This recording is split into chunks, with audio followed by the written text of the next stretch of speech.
Hi, David Erdos back with a new poem. My friend James says that I only write about dead or bad people, and so it proves here. But these tributes to people we have lost are important because they seek to reintroduce or remind others who may not be as familiar with the value of what we've lost. This then is for the filmmaker Peter Watkins. We are the WAT-KIN. For Peter Watkins, 29th of October 1935 to the 30th of October 2025. Peter Watkins is dead after 90 years of resistance against politics, form and order, and what it is film can do. If you don't know him, you should.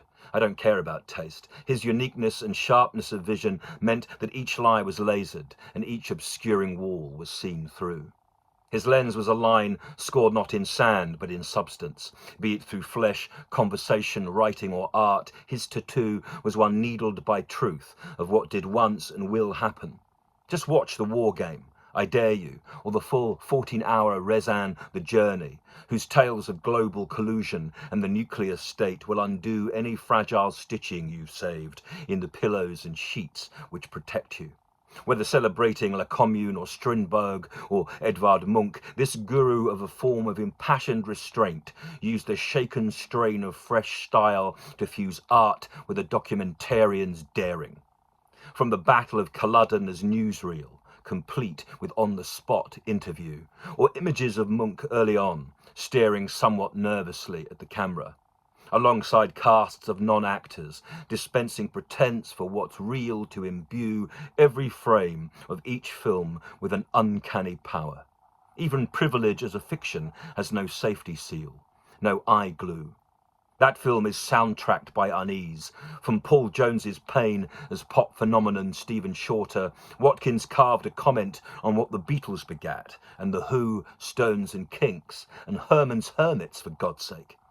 That celebrity is both projection and pressure, distilling love's liquid into hate and fear's bitter brew. It is a strange, eerie film, made better again by Watkins' narration.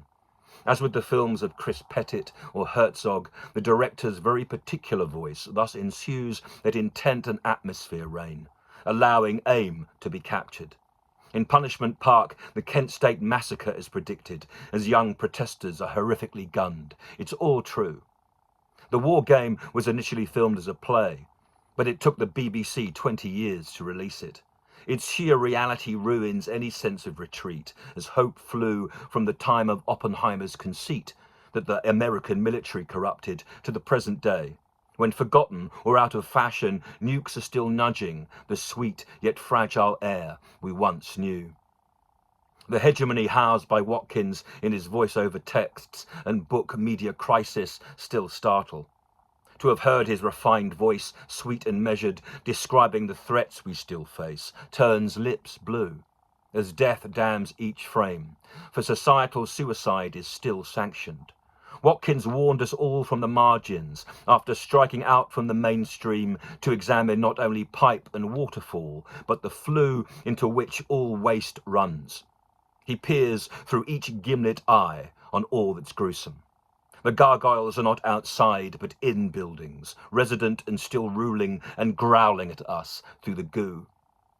Peter Watkins was a cleaner of sorts, who used his lens as a cleanser. Communist in approach, his direction was to let everyone know what to do, whether by discussion or act.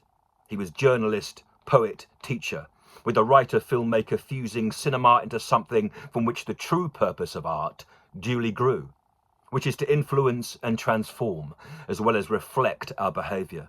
His is a cinema of soul and of conscience. The documentary approach was intended to singe through each stitch and undo uniform, armour, suit, silk dressing gowns and dominion. Across the world, Watkins travelled, from England to Denmark, Norway, Lithuania, France. Each film flew against the front film is always supposed to fly over. Hollywood's. When I read that he died, I groaned loudly. Another tent peg pulled. What to do? For these days, documentary descends into talking heads or stock footage, at least on TV. Fresh exceptions like Andrew Jarecki et al. Still break through, and even the Males's brothers back then focused on individuals. Watkins worked for the world as it ended, and it is still ending now, as he watched us across this century still pursue death by its tail, as we elect mad dogs to rule over. He must have despaired, yet the prophets, unlike those in the days we have lost, don't undo what's been done. They just do what they can to alert us. Godard's dictum that truth is 24 frames per second works within Watkins, whose prophecies are not few. His films are a multitude made along new lines of freedom. He made silence music of the serialist kind and withdrew from the pap and crap we select, instead of the spear to the mind which should spur us. Find his films. Watch them. Equate your equipoise and unscrew your sticking point, which is allowing each new goon to gut you, be they president or false preacher, paedophile, politician, or any recognized wrecked taboo. Peter Watkins has died. His voice alone stoked these verses. I want to know who's left who might save us, or who is rising to come and take his place. Quick, debut. We must be Watkins' new kin and care about what it is we are doing, or what's been done. Look around you, from Farage, Starmer, Reeves, Le Pen and Netanyahu. Films as force must be made. Carve the commercial up. It can't help you. Relax in it if you have to, but that is all that goes on. They subdue. Watkins watched and saw all, and sought his own shelter.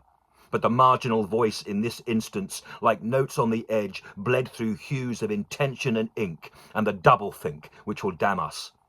Peter Watkins thought for us. For ours is the world he outgrew. David Erdos, the 1st of November, 2025. Rest in peace.